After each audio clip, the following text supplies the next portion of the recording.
तो आप लोगों ने मेरे लिए यहाँ पर कार्यक्रम ऑर्गेनाइज किया। यहाँ उपस्थित मेरे परम मित्र तपन भाई, मेरे परम मित्र श्वेतल भाई और यहाँ उपस्थित सारे मेरे भाइयों बहनों माताओं युवाओं, आप सबको मैं नमन करता हूँ और आप सबका यहाँ पर मैं आभार व्यक्त करता हूँ कि आप लोगों ने मेरे लिए यहाँ एक स्वागत कार्यक्रम रखा और आप लोग आए। मैं यहाँ कोई राजनीति करने नहीं आया और आप सब जानते हैं ये राजनीति मेरा पेशा भी नहीं है। ये तो राजनीति तो मुझे राजनीति में तो इसलिए आना पड़ा कि हमारे प्रदेश की स्थिति ही ऐसी हो गई थी और हमारे दमन दीव और दादरा नगर हवेली में जो लीडरशिप थी वो लीडरशिप भी खत्म हो गई थी। तो लीडरशिप खत्म हुई तो मुझे यहाँ लीडरशिप लेने के लिए आगे आना पड़ा। आपने हमारे बैनर में भी फोटो देखा होगा तो मैंने कहा था कि भाई फोटो में है ना मोहन भाई डेलकर जी का फोटो अवश्य लगा। आप सब जानते होंगे कि मोहन भाई डेलकर जी मेरे लिए परम आदरणीय थे, मेरे गुरु थे। काफी लोगों को ऐसा भी लग रहा होगा कि ये सिलवासा में क्यों इंटरफेयर कर रहा है। तो जब मैं सांसद नहीं था तभी भी मैं सिलवासा रेगुलर आता था। आज से नहीं, मैं 20 साल से, ये रणवीर भाई वगैरह मुझे जानते हैं, मैं 20 साल से ये यहाँ सिलवासा में रेगुलरली आता ही है। और सिलवासा की जब भी कोई प्रॉब्लम रही और कुछ भी हुआ तो मैंने अपना कर्तव्य समझकर सिलवा हो रहा है। हमारे यहाँ जो हिटलरशाही चल रही है उसको भगाने के लिए हमारे हर एक प्रदेश के लोगों को एक होना चाहिए। ये तपन भाई बैठे हैं, श्वेतल भाई बैठे, वो पार्टी पॉलिटिक्स करने नहीं बैठे हैं, ये मेरे मित्र हैं इसलिए मेरे साथ बैठे हुए। दमन दीव और दादरा नगर हवेली की हर एक जनता को एक होना होगा।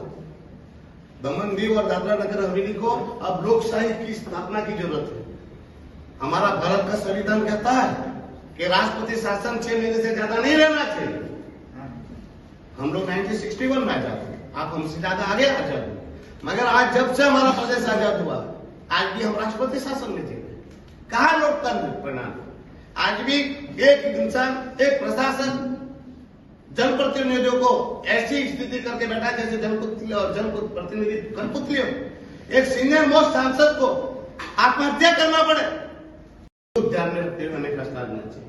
अभी जब दमन दीव में एक ऐसी स्थिति आई, मैं तो वापस कह रहा हूं, मेरे चुनाव में भी यही था और आज भी कह रहा हूं, जब तक यहां से हेड ऑफ अथॉरिटी प्रशासक प्रफुल्ल भाई पटेल हट नहीं जाते तब तक हम चैन से नहीं बैठेंगे। और आपको वादा करता हूं बहुत जल्द प्रशासक प्रफुल्ल भाई पटेल को हटा दिया जाएगा और हम उसको हटाने के लिए पूरा संघर्ष करेंगे और उसमें दादरा नगर हवेली की भी जनता का साथ और समर्थन चाहेंगे। बताना चाहता हूं, किसी माई का लाभ में ताकत नहीं है कि उमेश पटेल को दादरा नगर हवेली में आने से रोकने की। दमन दीव की जनता का जितना हक है उतना ही हक दादरा नगर हवेली की जनता का भी है। और मैं वादा करता हूं दादरा नगर हवेली की जनता को कि आप लोगों को डरने की या घबराने की जरूरत नहीं है। आपको जब भी जरूरत पड़ेगी उमेश पटेल आपके साथ खड़ा है, रात को 12 बजे भी आपके साथ है और साथ रहेगा। માટે જ નહીં, ઈલાજ માટે બી પૈસા ચાલુ થઈ ગયા અને બહારથી દવા બી બહારથી લાવવાની। બીજી વાત તમને કહું, આપણો જે આયુષ્માન કાર્ડ છે એ વાપી વાળા બી નહીં ચલાવે કારણ કે પૈસા નથી કે તમારું પ્રશાસન બને નહીં। ગુજરાતમાં 12 થી 15 લાખ રૂપિયા 10 લાખ રૂપિયા છે અને બધો કાર્ડ બધી જગ્યાએ ચાલે। આપણા સાંસદ છે લોકો બી એ કમિટી જયારે રોગી આરોગ્ય કલ્યાણ સમિતિમાં એ ચાર્जेस લાગુ થયા ત્યારે તે સાંસદ બી તે કમિટીમાં હોય ચેરમેન એ લોકો બોલે નહીં અને તે લોકોની નાકામીના કારણે આ થયું। પણ સુરેશભાઈ તમે થોડો સમય હોવા છતાં ત્યાંના જે માણસો આવે છે જેને જે તકલીફ થાય આજે મેં દૂરની વાત નહીં કરું, જ્યારે મોહનભાઈનો સમય હતો ત્યારે બધી જ એમ્બ્યુલન્સની સેવા ફ્રી સેવા મળતી હતી અને મિનિમમ ચાર્જ તો 5 રૂપિયા ચાર્જ। આજે કોટેજ હોસ્પિટલમાં પ્રાઇવેટ એમ્બ્યુલન્સની હેવી થઈ ગયા છે અને લોકો કહે છે કે દાદરા નગર અને દમણ જ છે। દમણનો વ્યક્તિ મરી જાય છે જ્યારે તે એમ્બ્યુલન્સ જ્યારે 2200 રૂપિયા માંગવામાં આવે કેમ 40 ગાડી નહીં આપી શકે? તમે એક કેવો છો તો કેમ ગાડી નહીં મળે? અને જે વખતે માણસ મરી ગયેલો હોય ત્યારે માણસ એ વિચાર કરે કે ચલો હવે શું પૈસાનું જોઈએ. આજે હમણાં લેટેસ્ટ એક મુદ્દો થયેલો, ગાડી નહીં મળી. એટલે ગમે આટલી બધી ગાડી હોવા છતાં જ્યારે ગાડી માંગવા જાય ત્યારે કંઈ ડ્રાઈવર નહીં મળે. તો અમે આ વસ્તુ સોશિયલ મીડિયા થ્રુ ઘણી મીડી, પણ અહીંયાના નેતાઓ ઊંઘેલા હતા. અહીંયા નેતા ઊંઘેલા હતા. એ લોકોને એટલું છે કે છોટેડ આપણે આ દુશ્મન છે, આ અમારા પાર્ટીમાં નથી. અરે તમારા પાર્ટીમાં રહેવા માટે હું ગરદન કાપીને આપવા મળશે? હે, પેલા લોકોની સમસ્યા તો જુઓ.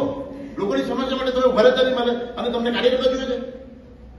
તો મેં કહેવા માંગુ તમને સાહેબ કે તમે આ દમણમાં જો આજે આશા છે તો તમે અહીં આવે તો તમે અહીંયાના માણસો માટે નહીં પણ દમણના માણસો જે આજુબાજુ તમારા ઉમરગાંવ છે, જે વ્યક્તિ અહીંયા ડેથ થઈ જાય છે, જે અહીંથી જાય છે, તેને જે ચાર્જ લેવામાં આવે છે, કોઈ જો તમે તમારા કાર્યકર્તાને મોકલીને જુઓ, આજે 5,000 રૂપિયા લેવામાં આવે.